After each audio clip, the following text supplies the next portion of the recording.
నెల్లూరు జిల్లాలో పంబలేరు వాగు పోటెత్తుతోంది. వాల్వో బస్సు, కారు, ఆటో ఉధృతిలో చిక్కాయి. ఆ వాహనాల్లో ప్రయాణిస్తున్న 49 మంది సురక్షితంగా బయటపడ్డారు. వాల్వోలో 40 మంది, ఆటోలో 6, కారులో 3 ప్రయాణికులు ఉండగా పోలీసులు రక్షించారు.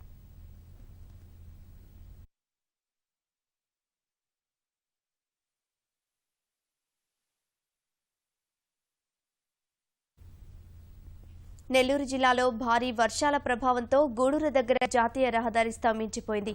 వరద ప్రవాహం జాతీయ రహదారిని పూర్తిగా కోసేసింది. వాహనాలు వెళ్లే మార్గం లేక కిలోమీటర్ల కొద్దీ వందల వాహనాలు రహదారిపైనే ఆగిపోయాయి. చెన్నై, నెల్లూరులను కలిపే ఏకైక రహదారి ఇదే కావడం వల్ల పరిస్థితి ఇబ్బందికరంగా మారింది.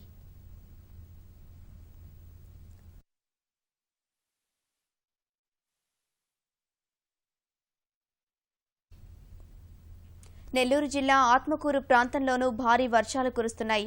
వాసిలి వద్ద చెరువు ఉధృతంగా ప్రవహిస్తోంది. చుట్టుపక్కల పొలాలు నీట మునిగాయి. వరద ప్రవాహానికి ఆటంకం ఏర్పడడం వల్ల నెల్లూరు, ముంబై రహదారికి అధికారులు మరోసారి గండికొట్టారు. రాకపోకలకు ఇబ్బంది లేకుండా నెల్లూరు నుంచి కడప, కర్నూలు, బళ్లారి వైపు వెళ్లే వాహనాలను వింజమూరు మీదుగా మళ్లించారు. బట్టేపాడు వద్ద బొగ్గేరు జోరు కొనసాగుతోంది. ఏఎస్పేట మండలంలో నక్కలవాగు, అనంతసాగరం మండలంలో కొమ్మలేరు ఉధృతికి చాలా గ్రామాలకు రాకపోకలు నిలిచాయి. చెల్లపేట, తెల్లపాడు వద్ద చెరువులు పోటెత్తుతున్నాయి.